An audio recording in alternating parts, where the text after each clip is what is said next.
And we're now joined by Juan Pablo Montoya, who will be joining 2311 Racing this weekend here at Watkins Glen in the number 50 Toyota. Juan Pablo, what's it like to be back? It's really good to be back. Exciting. I have no idea what to expect, so I don't know. I think I should run pretty good, but that's bad I can tell you right now. No, it's so difficult because, you come into a weekend where you get, I drove the car in VAR. I did about 40 laps in the morning, just to get comfortable, make sure the seat, everything was working. And I felt pretty good with the car. I actually felt it was easier to drive than the last car. And then, you talk to our teammates, and the teammates go, "Oh, it's so difficult to drive." I go, "Okay." And then you talk to McDowell, and McDowell goes, "No, it's much easier. It drives more like a GT3 car." And I'm like, "That's what I thought." And then you talk to Papis, and he goes, "So I don't know. I'm just gonna go out there and go. It's either gonna be, it's not too bad, or I'm gonna go, oh shit, But we'll see." All right, we'll open up to questions. We'll start up front with Holly and then go to Bob. Welcome back. Thank you. Holly Kane with the NASCAR Wire Service. Not only, it's been several years since you've been in this car, but also the people that you're racing around. It's a whole lot of new people. What has that been like to get acclimated to who you're racing around this time? Honestly, being a one-off, it's kind of irrelevant. I want to try to have a clean day and a good day and try to be competitive. If somebody's quicker, they're quicker. If you're quicker, you're going to try to go by and, try to keep it as simple as possible. But, you never know. If everybody races the hell out of you, then you're going to race the hell out of everybody. And, I have no issues with that either, so. And the other thing I wanted to ask you is, 2 years ago, would you have expected that you were going to be in another NASCAR Cup Series race? Just if you could maybe talk about being here and how it kind of came about. Honestly, last year I was just racing. The last few years I was racing P2 cars for a while. And, I ran WEC, ELMS, IMSA. I've done a bit of everything. And the bronze that we raced with decided he wanted to stop or for a little bit. And honestly, for me it was fun because it's like racing with no commitments. Like we went to the track, we stayed always in the same hotel, had dinner, go to the tracks when the bronze wants to go to the track. So you get to the track like 40 minutes before you run, and you still drive the hell out of it, and you still do the whole work, but there's no sponsors commitments. There's no BS around the racing. You just go there, drive the car, go home. It's really nice. So when he stopped, I really wanted to focus on Sebastian. That we do. We did F3 this year, and the plan. We're trying to figure out next year, but the plan hopefully would be F2. And that's it. And Loletta called me earlier this year around the USGP in Miami, and a little before that, and he said, "Hey, would you be interested in doing this?" And I said, "Yeah, I would. I thought it'd be cool." It's kind of funny because you would ask me last year, I said, "Oh, no way." And then when the idea comes, I go, "Huh." And I honestly, I think it's pretty cool. The idea behind it was really cool. The cars are very competitive, and why not? You know what I mean? I really don't have a reason not to do it, to be honest with you. I feel I can still do a good job. This year I wasn't racing full time, but I do a lot of karting, a lot of shifter karts with my kid, and I'm still involved in racing fully. So, just drive the car. If the car is good, you're gonna look good. If it's bad, you're gonna look bad. You know what I mean? It's like I don't think the car is bad. It's whether I'm comfortable in it or not. I told the guys I'd be surprised if we qualified really well. Like, I should qualify pretty decent, but, when I won here, I didn't even put it on pole when I used to win here. I don't finish in the top 5, I don't know how many times in a cup race here, and, it's to qualify 12th to 15th. So, I don't know. We'll see. We'll go to Bob and then Dan. Bob Pockers, Fox Sports. What feels like going to be the most different from when you last drove in Cup? And I'm not really talking about the car, but just the way, I'm thinking you've never been through a choose. Are there other things that you're like, man, this is going to be really new to me? I think the new thing, and I'm kind of lucky that they gave us 2 practices, But I think that's the hard thing. The hard thing is you're gonna go out and they want to see the tire deck, so you're gonna go out and do a long run. You're never really gonna do a qualifying sim or anything. Like back in the day, you used to do a qualifying sim. Like you really prepare for qualifying, and now we just go there and drive it. And with the tire deck they're talking about, you're probably gonna get a lap. So yeah, I mean it's kind of tough because if you overdo it, you screw up. And if you underdo it, you screw up. So, great. Danielle Sneapy, 10 years out now, how do you look back at your NASCAR career and how do you judge your run here? I thought it was pretty good, honestly, for the car I was in and the equipment we were in. I think we, in a couple of years, were not great, but we made the chase. We fought for the championship. We did things with a lot less than the other teams, I think, personally speaking. I think my best run was with Brian, when Brian was there and he was taking care of everything. When the new crew chief came in, it was honestly, until I left, it was a bit of a joke. But what can you do? Do you feel this will open the door to more one-offs, or do you think this is? I don't know. Let's do this weekend and then we'll see. Honestly, I probably, somebody would come and say, hey, you want to do this again? I would probably say yes, but it's Saturday morning, so we'll see. But yeah. Okay, let's go to Lee next. Lee Spencer, Sirius XM NASCAR Radio and CatchFence.com. So what is your workout routine now, and how does it compare to when you were driving? When I was driving, I didn't do anything. I go to the gym now. It's the truth. We're racing every week. I go to the gym every time I'm at home. I go for like an hour and a half every morning in the gym, and I do a lot of shifter cards. The shifter card is a killer.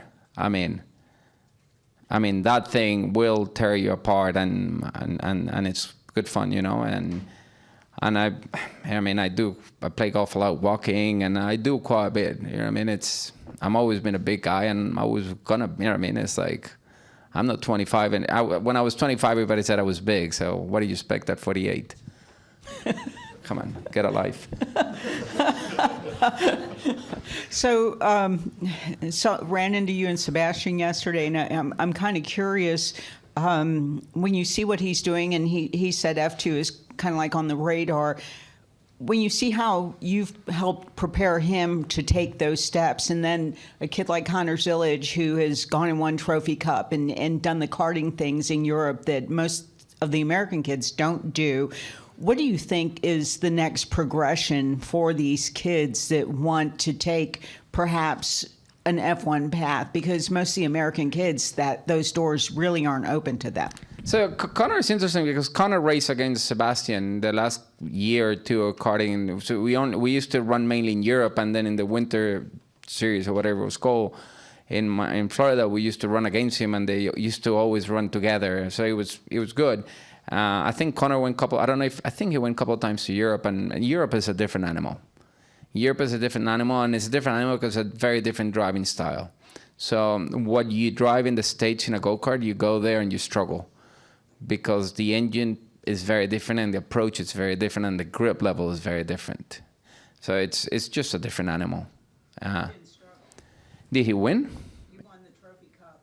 Yeah, but that's not FIA. It's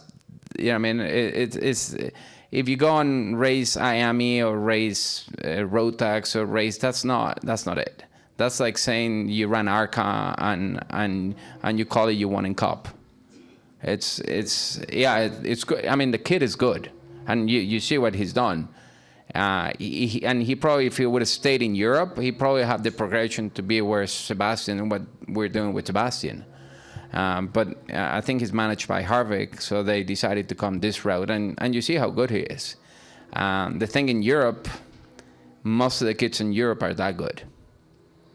Like if you go to an F3 race and a 2-minute lap time, 70% of the grid, it's within 3/10.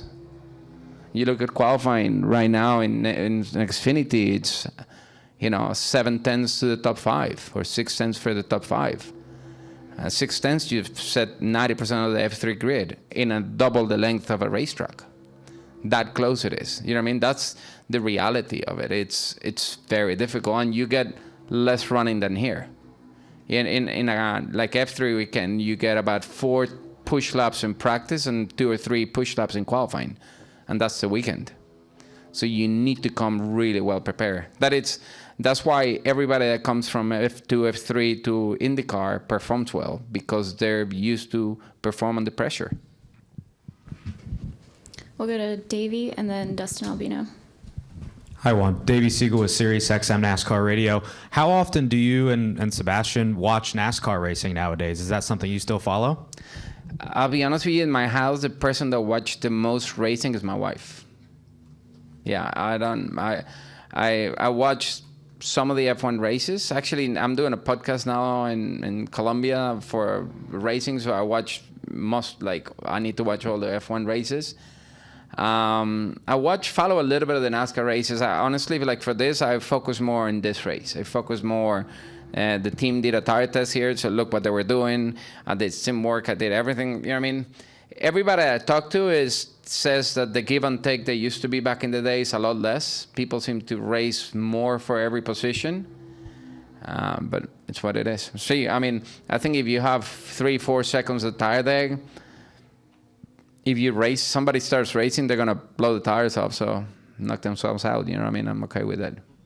Daniel Suarez was just in here before you, and he was speaking about the diversity that's throughout the garage, mechanics, drivers, etc. I know it's been a minute since you've been here, and you haven't really been able to see everybody and everything, but have you noticed a difference in terms of the people and the makeup of the garage since you left?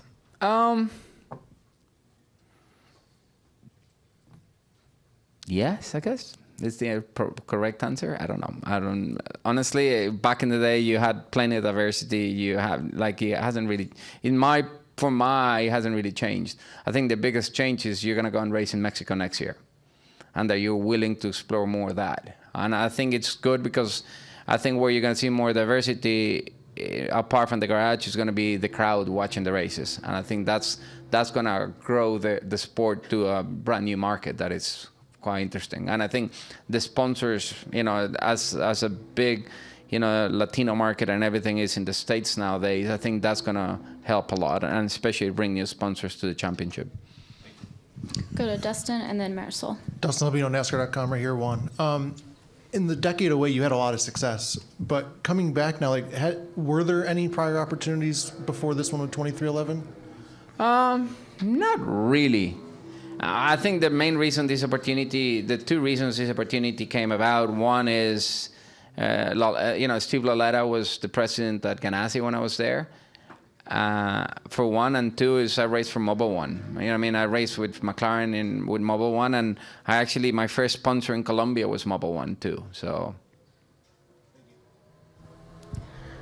Hola, soy Marisol Hernández del medio de comunicación CMY Latino. Y quería hacerte la pregunta en español porque quiero que nuestra audiencia sepa y oiga de ti en nuestro propio idioma.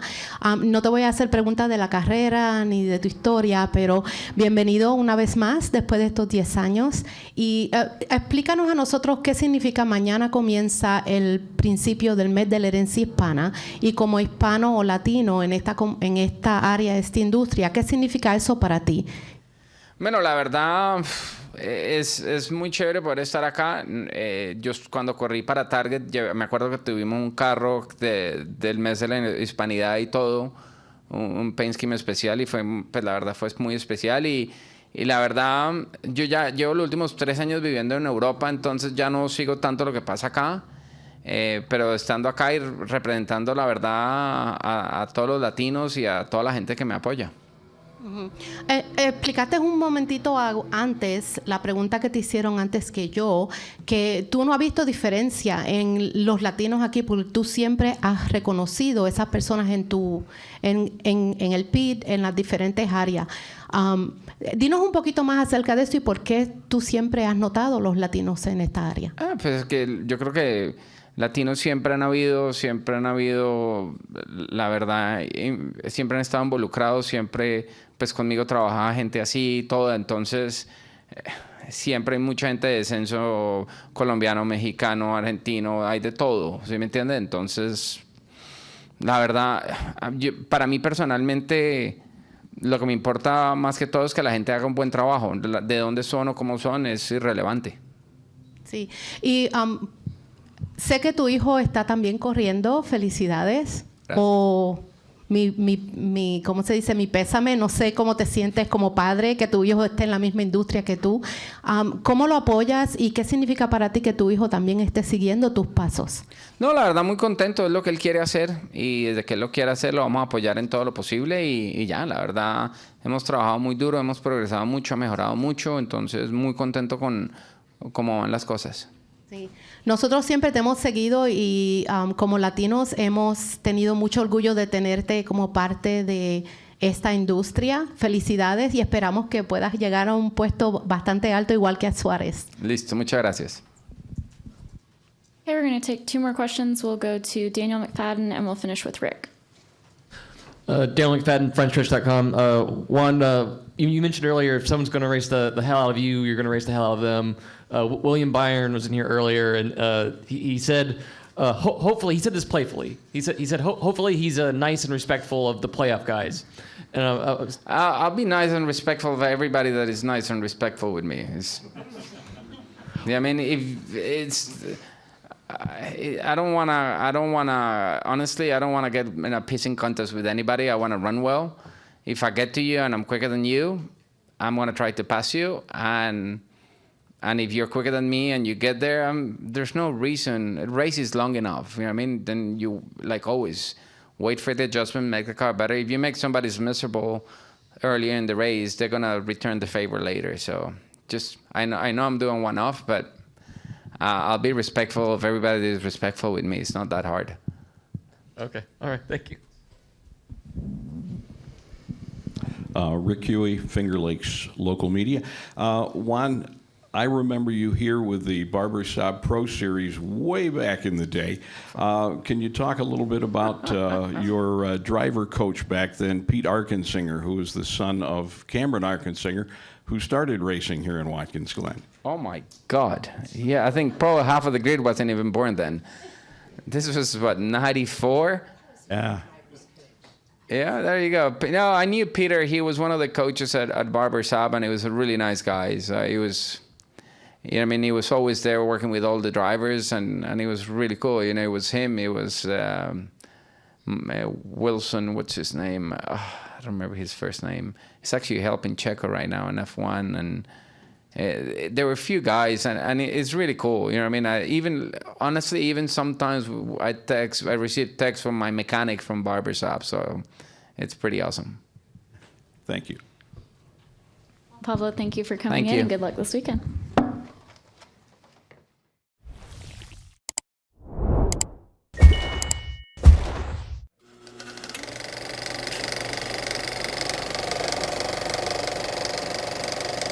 All right, there's the checkered flag. Great job, driver.